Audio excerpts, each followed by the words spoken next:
सभा आयोजित केलेली आहे। जमलेल्या सर्व धर्मप्राण्यांचं मी मनापासून स्वागत करतो, आभार मानतो। ताई, गेल्या 6 वर्षापासून मी आपल्या परिवाराशी भेटलेला आहे। गेल्या 6 वर्षापासून उस्माननगर हे गाव आपण दत्तक घेतल्यासारखं घेतलेलं आहे। एका लेकरासारखं, एका आपल्या पोटच्या लेकरासारखं आपण मला जीव लावला। त्याचबरोबर या गावाला एवढा निधी दिला। आजच्या इतिहासामध्ये आतापर्यंत कोणत्याही आमदारानं 5 ते 10 लाखाच्या वरी 5 वर्षात निधी दिला नव्हता। आपण जवळपास 3.5 कोटीचा निधी या उस्माननगर गावाला दिलेला आहे। त्याबद्दल मी तुमचे, शिंदे साहेबांचे, सर्व परिवारांचे हार्दिक उस्माननगर वतीच्या वतीनं सर्व जाती धर्मांच्या, मुस्लिम समाजाला सर्व आपण जातीचा विचार करून सर्व जाती धर्मांच्या लोकांनी जिथं राहतात तिथं आपण शिशी रोड, सभागृह, दवाखाना सर्व काही गोष्टी दिल्या आहेत। मी 2 मिनिटांमध्ये हे गावाला 2च मिनिटांमध्ये काही नेत्यांनी इथं मोठ्या घोषणा करून गेलेत। ते जे काम झालेलं आहे, शिंदे साहेबांनी केलेलं आहे, त्याच्या पण घोषणा करून गेलेत। थोडक्यात सांगतो, आपलं प्राथमिक रुग्णालय होतं जेव्हा राजेश टोपे साहेब आरोग्य मंत्री होते, मी सोबत गेलो होतो, तेव्हा ग्रामीण रुग्णालयाची मागणी केली होती। ती जिल्हा परिषदला फाईल येऊन पडलेली आहे। ग्रामीण रुग्णालय आपल्या इथे मंजूर झालेलं आहे। ते फक्त गावच्या राजकीय लोकांनी ते जागा शासनाच्या नावाने केली नाही। फक्त शिंदे साहेबांच्या काळात ग्रामीण रुग्णालय उस्माननगरला येऊ नये या राजकीय दोषापोटी फक्त ते काम आणून धरलेलं आहे। ती आज पण जागा एका मालकीच्याच नावावर आहे। ग्रामीण रुग्णालय मंजूर आहे। काही नेते म्हणतात आम्हाला ग्रामीण रुग्णालय मंजूर करून द्या, आमदार झाल्यावर आम्ही करू। अरे बाबा, आधीच मंजूर झालेला आहे, त्याला तुम्ही काय करणार? असे भरपूर प्रश्न आहेत। पाणी पुरवठ्याची योजना आपण सतत, एवढी मोठी योजना आहे, जवळपास 30 कोटी रुपये त्या योजनेला खर्च झालेला आहे। जलसंधारण विभाग आणि ग्रामपंचायत यांच्या हलगर्जीपणामुळे गावाला पाणी मिळत नाही। भरपूर आपण प्रयत्न केला, डिपू दिला, सगळं झालं, मात्र या गावच्या काही पुराव्यांनी हे होऊ दिलं नाही। फक्त माझ्यासारखा एक कार्यकर्ता इथं धरतोय, ज्यांच्या 40 वर्षाचं राजकारण संपवतोय, हे कालचा पोरगा येऊन आपल्या पुढे जातोय म्हणून हे एवढा द्वेष मनात ठेवून गावाला विकासापासून वंचित ठेवलेला आहे। ताई, मी कोणालाही भिणारा व आपला पाठिंबा असल्यावर कोणालाही भीक घालणारा कार्यकर्ता नाही। हे शिकवण आपली आहे। खऱ्याला लढा, अन्याय सहन करू नका, ही आपली शिकवण आहे। शिंदे साहेबांनी 5 वर्षाच्या काळात एकही कार्यकर्त्याला किंवा एकही लोकांना असं तकलीफ झाली नाही किंवा पोलीस स्टेशनची पायरी चढायची वेळ शिंदे साहेबांना आली नाही।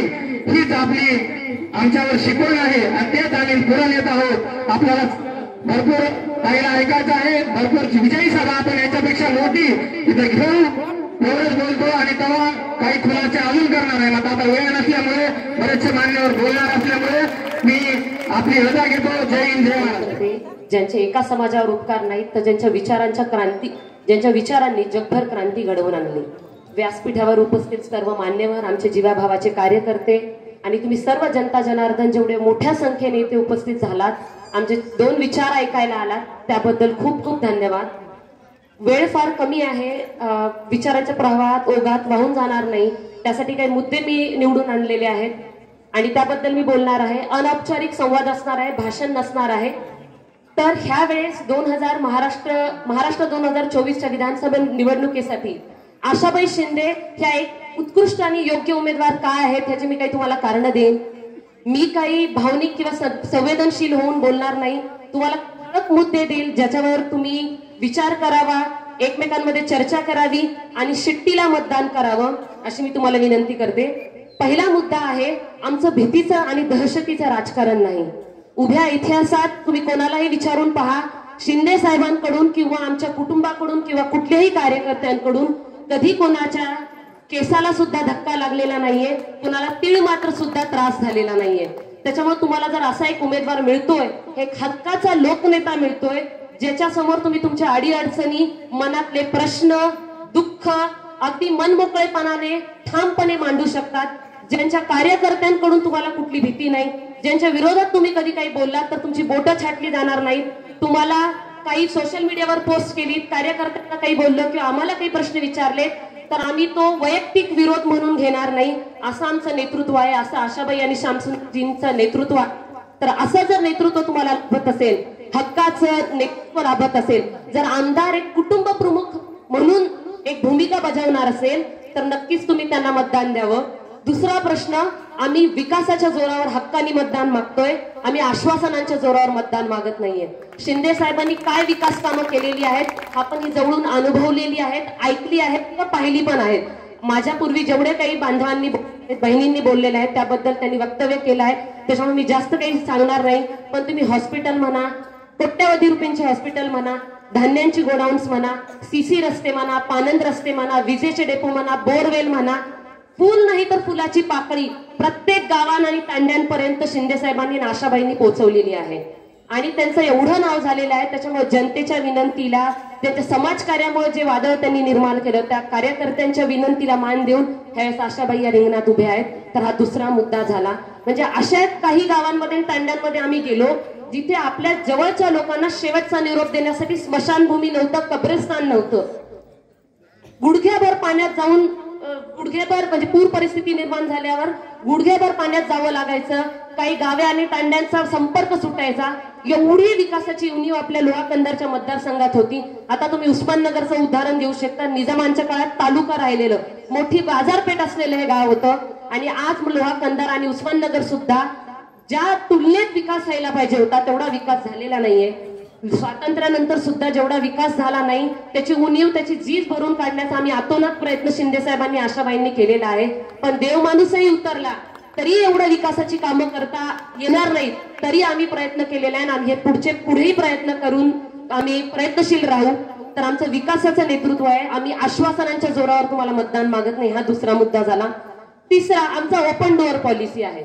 म्हणजे आमच्या घराच्या बाहेर, जसं आमदाराच्या घराच्या बाहेर 10 दिवस तात्काळ उभं राहावं लागतं कुठल्या कामासाठी, आज चिठ्ठी जाते, मग विचार केला जातो कोण आलंय, कुठल्या जाती धर्माचे लोक आहे, कुठला मतदारसंघ आहे, तिथले कार्यकर्ते आपल्याकडून आहेत का, ते गाव आपल्याकडून मतदान करतं का, एवढा सगळ्यांचा विचार केला जातो. मग आतून निरोप येतो की आत यायचं की किती दिवसांनी यायचं. तसं आमच्याकडे नाही. शिंदे साहेब आणि आशाबाई हे नेहमी सगळ्यांच्या अडीअडचणी प्रश्न घेतात. ते सकाळ पाहत नाहीत, रात्र पाहत नाहीत. तर सकाळी किंवा रात्री कधी त्या घरी नसतील, मतदारसंघात असतील तर फोनवरून प्रश्न सोडवतात. तर असं आमची ओपन डोअर पॉलिसी आहे. आलेल्या व्यक्तीला केबिन मध्ये एंट्री आहे. प्रत्येक वेळेस तुम्हाला कार्यकर्त्यांमार्फत पण यायची गरज नाही. तुम्ही स्वतः हक्काने आमच्या घरी येऊन कधीही आपल्या अडीअडचणी मांडू शकतात. असं हे नेतृत्व आहे. हा तिसरा मुद्दा झाला. चौथा मुद्दा आणि पुन्हा एकदा मोठा मुद्दा की आम्ही स्वतःच्या पोटा पाण्यासाठी राजकारण करत नाही. शिंदे साहेबांस वयाच्या 22व्या वर्षी कलेक्टर झाले. 37 वर्ष प्रशासकीय सेवेत त्यांनी खूप कामं केली आणि आमचं सेटल झालेलं असं कुटुंब आहे. लोकांच्या घासातला घास घ्यायचं आमचं राजकारण नाही. वैयक्तिक विकास पाहून विकासाची कामं मंजूर करायचं आमचं राजकारण नाहीये. आम्ही सेटल व्यक्ती आहोत, त्याच्यामुळे आम्ही फक्त आणि फक्त मतदारसंघाच्या विकासाची स्वप्न पाहतो. आशाबाईंनी आणि श्यामसुंदर शिंदेंनी पण फक्त मतदारसंघाचा विकास कसा करता येईल, आपल्या जन्मभूमीचा आणि कर्मभूमीशी काहीतरी देणं लागतं आणि आपल्याला त्यांना जितका विकास करून आणता येईल तेवढा विकास कामं आणायची आहेत. धर्मनिरपेक्ष राहून विकास कामं करायची आहेत. कुठल्या जाती धर्माला वर खाली मानून विकास कामं आणायचे नाहीत. अशा विचारवृत्तीचे हे लोक आहेत. तर आमचं पोटा पाण्यासाठी राजकारण नाही. हा चौथा मुद्दा झाला. पाचवा, आम्ही शेतकरी कामगार पक्षाचं नेतृत्व करत ही निवडणूक लढत आहे. शेतकरी कामगार पक्ष हा शेतकऱ्यांच्या कष्टकऱ्यांच्या हक्कासाठी लढणार आहे. शेतमालाच्या भावासाठी लढणारा आहे. महिलांच्या सक्षमीकरणासाठी लढणारा पक्ष आहे. त्यानंतर बहुजनांच्या सन्मानासाठी लढणारा हा पक्ष आहे. तर या महान विचारसरणीच्या पक्षाचं नेतृत्व करत आम्ही निवडणूक लढवत आहोत. आम्ही पोकळ जाती धर्माचं राजकारण करून विकासाच्या कामाचं बोलणं सोडून लोकांच्या डोळ्यात जाती धर्माची धूळ फेकणारा आमचं नेतृत्व नाहीये किंवा आमचा पक्ष नाहीये. आम्ही सीझन प्रमाणे पक्ष बदलणारे आमचं नेतृत्व नाहीये. आम्ही उमेदवार नाहीये. स्वतःच्या वैयक्तिक विकासासाठी पक्ष बदलणारे आम्ही नाहीयेत. हा पाचवा मुद्दा झाला. सहावा, तुम्हाला एक सुशिक्षित आणि अनुभवी नेतृत्व मिळतंय. 37 वर्षांचा जसा मी अनुभव सांगितला तो आहे. सरकारी यंत्रणा कशी चालते ह्याचा तगडा अनुभव शिंदे साहेबांना त्यांच्या बरोबरीने आशाबाईंना आहे. त्याच्यामुळे कशा उपाययोजना कुठल्या आपल्या मतदारसंघात व्यवस्थितपणे राबवता येतील, कुठला निधी कसा आणता येईल, ह्याचं म्हणजे जे काम सर्वसामान्य व्यक्तीला किंवा कुठल्या एका दुसऱ्या आमदाराला करायला एखाद महिना लागतो ते शिंदे साहेब एका दिवसात किंवा एका फोनवर करतात. हा अनुभवाची जोड त्यांना आहे. त्यानंतर पहिल्यांदा लोहा कंधारला स्वातंत्र्यानंतर एवढं तगडं महिला नेतृत्व मिळतंय. आणि मला वाटतं कुठल्याही मतदारसंघाचा नेता हा त्या मतदारसंघाच्या विचारसरणीचा किंवा त्या मतदारसंघाच्या विचारांचा आरसा असतो. जर तुम्ही एका महिलेला निवडून दिलं, महाविकास आघाडीचे पण पक्षश्रेष्ठीचे नेते शरद पवार साहेब आम्हाला मम्मींना म्हटले होते की आम्ही महिला नेतृत्वाला प्राधान्य देतो, कारण की महिला लोकसभेत आणि विधानसभेत एवढ्या सुंदर पद्धतीने काम करतायत की आम्ही महिलेला नेतृत्वाची संधी देतो, कारण की त्या संवेदनशील असतात, भावनिक असतात. जसं आई आपल्या कुटुंबाची मायेनी पाहणी करते, त्यांच्या विकासाची स्वप्न पाहते, त्यांची जडणघडणीची स्वप्न पाहते, तसंच एक महिला उमेदवार किंवा एक महिला आमदार लोहा कंधारला लाभला तर फार आपल्या मतदारसंघाचं भलं होईल. विकासाची स्वप्न पाहिली ते मायेचं पांघरून आपल्या मतदारसंघावर पांघरतील तर महिला नेतृत्व मिळते. आणि लोहा कंधारनी आणि आम्ही नक्की निवडून येऊ, कारण की आम्हाला एवढा उत्स्फूर्त प्रतिसाद गावांकडून सगळ्यांकडून मिळतोय. आणि निवडून आल्यानंतर हा लोहा कंधारचा विजय असेल, कारण की त्यांनी विकासाला मत दिलं, त्यांनी अशा नेतृत्वाला मत दिलं की फक्त विकासाची गोष्ट करतं, वैयक्तिक विरोधात जात नाही, फक्त विकासाची स्वप्न पाहतं, गोरगरिबांच्या महिलांच्या प्रश्नासाठी लढतं. तर हे खूप काही बनून जाईल लोहा कंधारच्या लोकांच्या विचारसरणीबद्दल. त्यानंतर आता एवढी विकासाची कामं झाली, 10 रस्ते बांधले तर 10 रस्ते आहेत जे आम्हाला बांधायचे, कारण की खूप उणीव आहे विकासाची लोहा कंधार मतदारसंघामध्ये. तर आमचे पुढचे काय प्लॅन आहेत हे पण फार महत्वाचं आहे. तुमचा नेता पुढच्या कुठल्या प्रश्नांसाठी लढणार आहे हे पण फार लक्षात घेणं महत्वाचं आहे. तर असे आम्ही प्रश्न लढणार आहेत की मजदुरांसाठी, सुशिक्षित बेरोजगारांच्या रोजगारासाठी, मूलभूत सोयी सुविधांसाठी लढणार आहोत. 24 तास शिक्षण, आरोग्य, रोड, रस्ते, वीज ह्याची सुविधा आपल्या मतदारसंघाला कशी पोहोचवता येईल, 24 तास कशी पोहोचवता येईल ह्याच्यासाठी आम्ही लढणार आहोत. बाजारपेठ वाढवण्यासाठी नवीन उद्योग आपल्या मतदारसंघात कसे आणता येईल, तरुणांना रोजगाराच्या संधी कशा उपलब्ध करता येतील ह्याच्यासाठी आम्ही लढणार आहोत. आता महाविकास आघाडीचं सरकार का यावं? महायुतीच्या सरकारमध्ये 2014 मध्ये पक्षश्रेष्ठींनी असं वक्तव्य केलं होतं की ज्या सरकारच्या चलनाचा बाजारभाव खाली ढासळतो ते सरकार निकम्म असतं. आज म्हणजे काल 24 तासात रुपयाचा आपलं रुपये भारताचं जे चलन आहे त्याचा एक दिवसामध्ये 24 तासात 1.5% भाव पडला आहे डॉलरच्या तुलनेत. 24 तासात 1 रुपये 17 पैशांनी, म्हणजे कुणाचं सरकार निकम्मी झालं. ह्या निकामी सरकारला आपल्याला काढायचं आहे आणि महाविकास आघाडीचं सरकार आणायचं आहे. 5 लाख रोजगार जो महाराष्ट्रामध्ये उपलब्ध होणार होता आपल्या महाराष्ट्रीयन बांधवांसाठी, तो सुद्धा परराज्यात ह्या महायुतीच्या सरकारनं नेलेला आहे. तुम्ही सेमीकंडक्टर इंडस्ट्री म्हणा, विमान निर्मिती इंडस्ट्री म्हणा, त्याच्यानंतर आरोग्याची जी औषध निर्मिती इंडस्ट्री म्हणा, त्याच्यानंतर आजच बातमी 18,000 कोटींचा सोलार पॅनल निर्मितीचा प्रकल्प सुद्धा परराज्यात ह्या सरकारने नेला आहे. आणि महाराष्ट्र सरकारने आत्ताच्या फक्त आंदोलनाचं सोंग पाहिलेलं आहे. इतके मोठे 14 प्रकल्प परराज्यात महाराष्ट्रातून नेले. सार्वजनिक मालकीचे हक्काचे प्रश्न, हक्काच्या उद्योगांना त्यांनी खाजगीकरण केलेलं आहे. जेव्हा जनतेने विकासाचा प्रश्न विचारला तेव्हा जाती धर्मावरून पेटवून दिलेला आहे लोकांना. त्याच्यामुळे मी अशी सगळ्यांना कळकळीची विनंती करते की या सर्व कारणांचा विचार करावा, ज्यांनी आशाबाईंचं पारडं जर पडतं आहे, आणि महाविकास आघाडीला निवडून आणून द्या.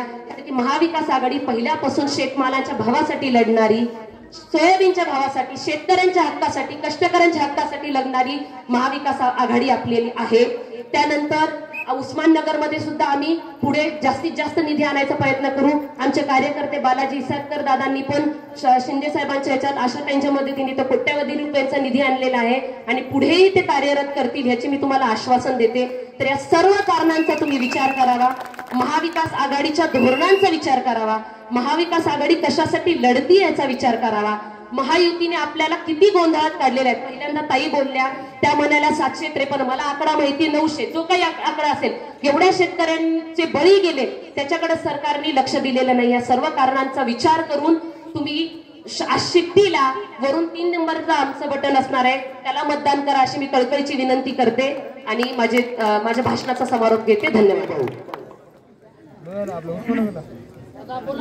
सर्वप्रथम गुरुके पीठावर उपस्थित असलेले सर्व मान्यवर, उस्माननगर नगरीमधील सर्व मोठ्या संख्येने उपस्थित असलेले माझ्या माता भगिनी, माझे बंधू, माझे सहकारी, सर्व माझे सुजान मतदार राजे, बंधू भगिनी आणि मर्दहो, सर्वप्रथम या ठिकाणी मी उभा आहे महाविकास आघाडीच्या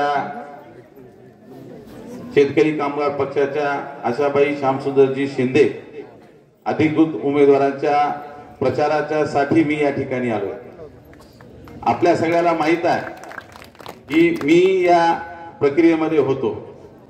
आदरणीय मनोजदादा जरांगे पाटलांच्या आदेशाने मी फॉर्म भरला आणि त्यानंतर काही अडचणी आल्यामुळं त्यांनी ज्यावेळेस सांगितलं की फॉर्म विड्रॉल करून घ्या, एकाही क्षणाचा विलंब न करता त्यांचा आदेश मानून त्या ठिकाणी 5 वर्ष काम करून सुद्धा त्या ठिकाणी फॉर्म परत घेतला.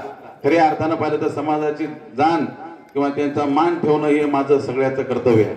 आदरणीय भाई केशवरावजी धोंडगे साहेबांनी मला शिकवलंय की 18 पगड जाती धर्माच्या लोकांना सोबत घेऊन काम केलं पाहिजे, त्यांच्या हक्कासाठी लढलं पाहिजे, त्यांच्या न्यायासाठी लढलं पाहिजे. ज्यावेळेस ह्या सगळ्या परिस्थिती निर्माण झाली, मी जर घरी राहिलो तर माझे कार्यकर्ते सगळे वाड्यावर राहिले असते, कोणी इकडे गेला असतं, कोणी तिकडे गेला असतं, परेशानी झाली असती. सगळं मला निर्णय घेणं गरजेचं होतं. पण आमच्या घरांनी कधी जात पात धर्म बघितला नाही आणि आम्हाला महाविकास आघाडीच्या माध्यमातूनच कोणाला तरी आपल्याला या ठिकाणी पाठिंबा देणं गरजेचं होतं. मग कोणाला द्यायचा? कार्यकर्त्याची बैठक घेतली, त्यांच्याशी विचार केला, सगळ्याशी चर्चा केली.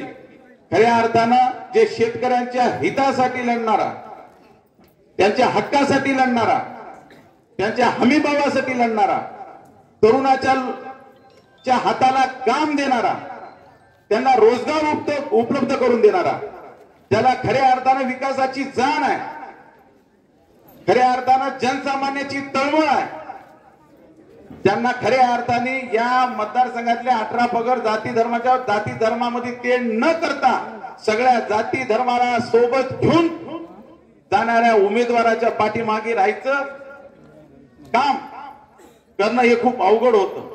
पण त्या पद्धतीनं मी ज्यावेळेस आशाताईंना पहिल्यांदा ज्यावेळेस त्यावेळेस हे गोष्ट स्पष्ट सांगितली त्यांना की ताई 5 वर्ष तुम्ही आमदार होतात, साहेब आमदार होते, मी तुमच्या विरोधक होतो, आमच्या सगळ्या गोष्टी, पण तुमच्याकडून कधी 1% सुद्धा आम्हाला त्रास कधीच झाला नाही आणि मी सर्वांनीच्या राहीनं या ठिकाणी आशाबाई श्यामसुंदर शिंदे यांना पाठिंबा दिला. बंधूंनो, काळ बदलला, माणसं बदलली, राजकारणाची परिभाषा बदलली, जनसामान्याचा राजकीय लोकांवरचा विश्वास उठून गेलाय. सकाळी एक, दुपारी एक, संध्याकाळी एक, ही भूमिका नाही. तत्व राहिलं पाहिजे, निष्ठा राहिली पाहिजे, समर्पण राहिलं पाहिजे. मायबाप जनता जनार्दनाच्या जीवावर आपण या ठिकाणी निवडून येतो, त्याच्या पाठीमागे खंबीरपणे उभा टाकण्याचं काम त्या माणसांनी केलं पाहिजे, नेत्यांनी केलं पाहिजे. अशातही खऱ्या अर्थानं बघितलं तर आपल्या कंधारमध्ये एक योग, सुवर्ण योग जुळून आलेला आहे. आतापर्यंतच्या कंधार आणि लोहा कंधार तालुक्यामध्ये आतापर्यंत जेव्हापासून विधानसभा अस्तित्वात तेव्हापासून या मतदारसंघामध्ये महिला आमदार कधी घडली नाही किंवा महिला उमेदवार असतील पण आमदार कधी झाली नाही. तर मी माझ्या सर्व मायबाप जनता जनाला हात जोडून विनंती करतो का हा इतिहास, कारण या मण्यारखोराने नेहमी इतिहास रचलाय, अन्यायाविरुद्ध आवाज उठवलाय, त्यासाठी हा इतिहास या मण्यारखोऱ्याच्या माझ्या मायबाप जनता जनार्दनाने त्या ठिकाणी घडवावा आणि या लोहा कंधारची पहिली आमदार म्हणून आशाबाई शिंदेना आपण निवडून मोठ्या संख्येनं द्यावं, हे आव्हान मी या ठिकाणी करण्यासाठी आलो. अधिक वेळ घेणार नाही, वेळ खूप कमी आहे. मी आपल्या सगळ्यांना सांगतो की ताईंची भूमिका सगळ्यांना सोबत घेऊन जायची आहे. जे हे जाती जातीचं विष पेरण्याचं काम महायुतीच्या माध्यमातून होत आहे ते थांबलं पाहिजे. आपल्या गरगरीब कष्टकरी लोकांच्या न्यायी हक्कासाठी लढलं पाहिजे, गुराखी राजासाठी, कुणबी राजासाठी लढलं पाहिजे, ही भूमिका समोर आली पाहिजे. माझ्या माता भगिनीच्या हक्कासाठी लढलं पाहिजे, बचत गट स्ट्रॉंग करण्याच्या संदर्भामध्ये, त्याला ताकद देण्याच्या संदर्भामध्ये लढलं पाहिजे. ते आशाताईच्या रूपामध्ये निश्चित होईल एवढी या ठिकाणी आशा, कारण आशा म्हणजेच आशाताई आहे. आशयामध्ये सगळ्या आशेवर आपण जगतो. आशा जर आपल्या जीवनात नसेल तर आपण काही करू शकत नाही. खऱ्या अर्थाने या मतदारसंघाच्या विकासासाठी आपण आशाबाई श्यामसुंदर शिंदे यांना आशीर्वाद द्यावा आपले जे प्रश्न आहेत, आपल्या आरक्षणाचा प्रश्न असेल, आपल्या गोरगरिबाचा प्रश्न असेल, आपल्या 18 पगड जाती धर्माच्या लोकांचा प्रश्न असेल, गुराख्याचा प्रश्न असेल, कुणब्याचा प्रश्न असेल, तरुणांना रोजगाराचा प्रश्न असेल, रोडचा प्रश्न असेल, पाण्याचा प्रश्न असेल, लाईटचा प्रश्न असेल, जे काय आपल्या शेतकऱ्यांच्या हमीभावाचा प्रश्न असेल, या सगळ्या गोष्टीसाठी मला विश्वास आहे की आमची भगिनी या ठिकाणी निश्चित त्या सभागृहामध्ये आवाज उठवेल आणि त्यांना मी आपल्या सर्वांना, माझ्या तरुण मंडळींना, माझ्या सर्व मायबाप जनता जनांना हात जोडून विनंती करतो की आपण येणाऱ्या 20 तारखेला आशाबाई श्यामसुंदर शिंदे यांच्या शिट्टी या निशाणीवर आपण आशीर्वाद रूपी बटन दाबून त्यांना आशीर्वाद द्यावा आणि प्रचंड मताने या ठिकाणी तालुक्यातली पहिली महिला आमदार आपण करावी एवढी आपल्या सगळ्यांना विनंती करून माझे 2 शब्द संपवतो.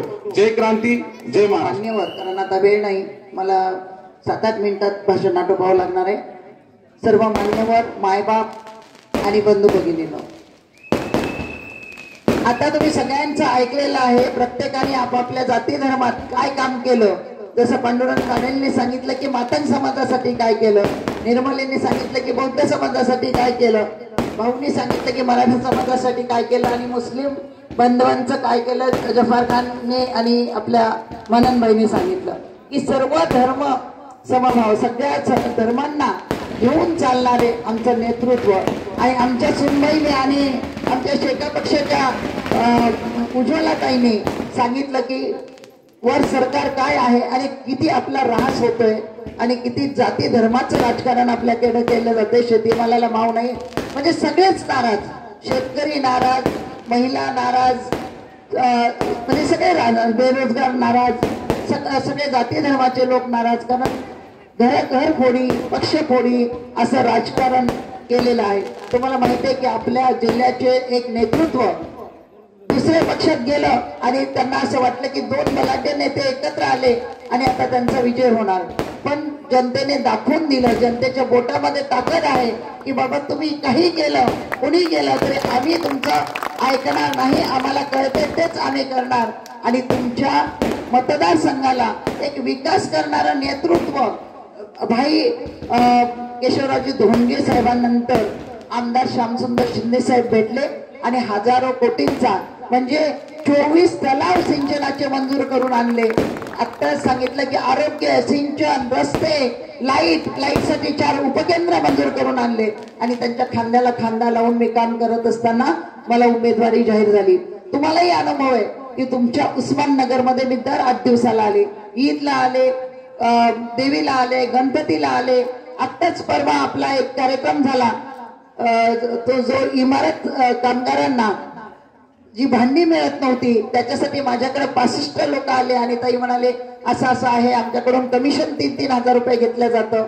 आणि ताबडतोब 8 दिवसाच्या आत तो कार्यक्रम ठेवला आणि सगळ्यांना भांडे वाटप केलं. म्हणजे सगळ्यांना अनुभव आहे की ताईकडे गेलं की तो प्रॉब्लेम सॉल्व्ह होतो. आत्ताच मी 2 दिवसापूर्वी मुस्लिम बांधवांबरोबर रात्री 11 वाजता आपली मीटिंग झाली आणि त्यांनी सांगितलं की ताई आपने बिना मांगे हमें दे दिया है, हमारे दोनों मस्जिद के सामने तो किया है, कब्रिस्तान के सामने काम, लेकिन 20 लाख का निधी तो बिना मांगे दिया है.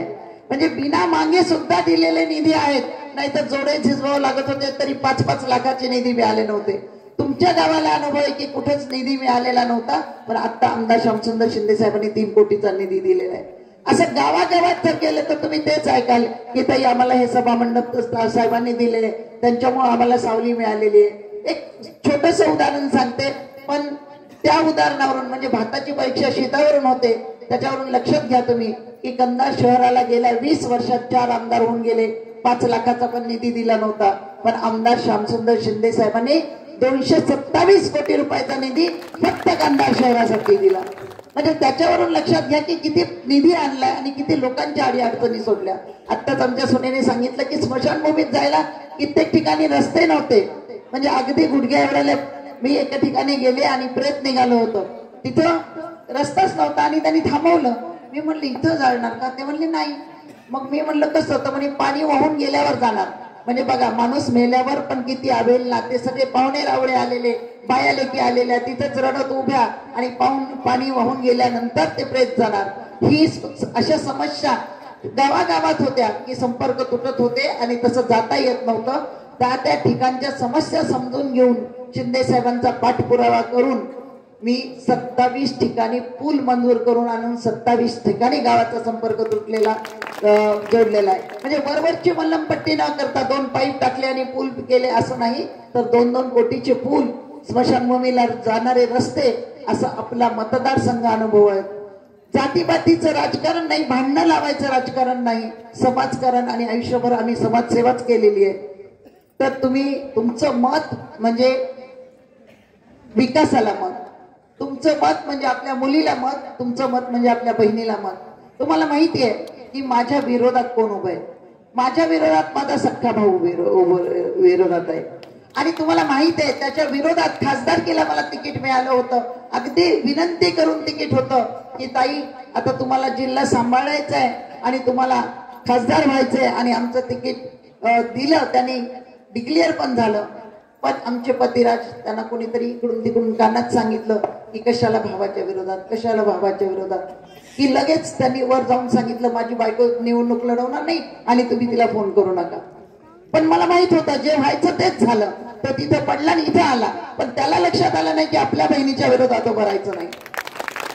तो मात्र बरोबर आला. त्याला दुसरे चान्स होते, तो परत खासदारकी लढू शकला असता, दक्षिण मध्ये जाऊ शकला असता. पण नाही, बहिणीच्याच विरोधात लढायचं. आणि लढायचं तर लढायचं. काय म्हणाला, एक बहीण गेली तर काय झालं, अशा हजारो बहिणी माझ्याकडे आहेत म्हणे. अरे ज्या बहिणीनं, जी तुझी लाडाची बहीण आहे, 4 भावातली एक बहीण आहे, तुझ्या पाठीवर तिने जन्म घेतला आणि तुझं अख्खं आयुष्य ज्या बहिणीनं उभं केलं, आणि त्या बहिणीला म्हणतोय तू ही बहीण गेली तर काय झालं, हजारो बहिणी आहेत. मग ह्या बहिणींना कळत नाही का की हे मतदानापुरत्याच आम्ही बहिणी आहोत. ज्या बहिणी पाठीवर, जी बहीण पाठीवर सावलीसारखी उभी राहिली, ज्या बहिणीचा नवरा कलेक्टर होता, तर तिला असं वाटत राहिलं की आपण एवढ्या गोरगरिबांचं भलं करतो, एवढ्या जणांना नोकऱ्या लावतो, एवढ्या जणांचे लग्न करतो, एवढ्या जणांचे आजारपणा काढतो, तर आपलाही भाऊ मोठा झाला पाहिजे म्हणून त्याला सरपंच पदापासून खासदार पदापर्यंत न्यायचं काम आम्ही केलं. आणि त्या बहिणीला म्हणतो ही बहीण गेली तर काय झालं, 1000 बहिणी आहेत. तर माता भगिनींनो, दिशाभूल होऊ देऊ नका. आणि तेवढ्यावरच थांबला नाही तर दुसरी एक आशा शिंदे उभी केली. पण तुमची दिशाभूल होऊ द्यायची नाही. तुमची आशाताई ही आशाताई आहे, त्या आशाताईची निशाणी शिट्टी आहे, आणि ही शिट्टी वाजवून आपल्याला तुम्हाला मतदारसंघातून विधानसभेत पाठवायचंय. तुम्हाला माहित आहे तुमच्या वेळोवेळी अडचणी सोडलेल्या आहेत. मी कित्येकदा उस्माननगरला आलेले, सगळ्यांच्या भेटीगाठी झालेल्या आहेत. सगळ्या मुस्लिम बांधवांना माझी विनंती आहे, आणि तुम्ही काल मला सांगितलेलं पण आहे की ताई आप 70% कि 80% इधर से लिख लो, म्हणजे 80% मतदान होणार हा शब्द तुम्ही मला दिलेला आहे. आणि असा मतदारसंघात सगळीकडे चांगला प्रतिसाद आहे. पण आता 2-3 दिवस सगळ्यांचे महापूर येतील, हे येईल ते येईल ते येईल, आमिष तर भरपूर येतील. तुम्ही भाषणांमध्ये तर सगळे तारे तोडून देणाऱ्यांचे भाषण ऐकलेत आणि अनुभवलंय पण त्यांना. आणि आपल्याला पुण्याचं पार्सल पुण्याला पाठवायचंय हे पण आपल्या सगळ्यांनी सांगितलेलं आहे. कारण पुण्याचं पार्सल इथे येऊन काय करणार आहे, त्यांनी काही केलेलं आहे का? तिथं अपयश आलं म्हणून इथं आले. जसं यांना जेव्हा कमळाचं गेले, बीजेपीत गेले, तेव्हा ते काय म्हणाले, जीना यहा मरना यहा. आता मी कमळामध्येच राहणार, भाजपतच राहणार, पक्ष सोडून जाणार नाही. पण बीजेपीचं तिकीट मिळालं नाही की लगेच राष्ट्रवादीचं तिकीट घेतलं. आणि म्हणाले काय, कशी दिशाभूल करतात की म्हणे मी बघा माझ्या जीवनात किती संघर्ष आहे. अरे संघर्ष तू तुझ्या खुर्चीसाठी केला, जनतेसाठी केला का? तुला तिकीट मिळालं नाही म्हणून तू ते तिकीट घेतलं. तसं पुण्याचं पार्सल इथं येऊन काही करू शकणार नाहीये. काय केलंय ते दाखवा आधी, तुमचा विश्वास काय आहे तुम्ही करणार आहात म्हणून. तर तुम्ही भूलथापांवर विश्वास ठेवू नका. उद्या असं पण ते एक हे काढतील की आशाताईने दिला पाठिंबा, बहिणीने दिला भावाला पाठिंबा, पत्रक काढणारच. मी गेलं की ते पत्रक काढणार, कारण दिशाभूल करण्यासाठी. पण असं होणार नाही. तुमची आशाताई याच्यात उभी आहे आणि तिची निशाणी आहे शिट्टी. तर हा माझा नंबर 3 आहे. मी म्हणणार हा नंबर 3, इथं शिट्टी आणि हे बटन दाबायचंय. असं बटन आवाज आल्यावर सोडायचंय. नंबर 3, नंबर 3 विनचा अर्थ असा होतो जिंकणार. तुम्ही एवढ्या सगळ्यांनी 3 नंबर दाबल्यावर आपोआपच आशाताई जिंकणार. बरोबर आहे. आशाताईची निशाणी, आशाताईची निशाणी. बायकांनी बोलायचं, हे पुरुषांना सगळ्या माहिती आहे. आशाताईची निशाणी आशाताईची निशाणी तुमच्या बहिणीला मतदान करा, तुमच्या लेकीला मतदान करा ही विनंती करते आणि थांबते. जय हिंद जय महाराष्ट्र.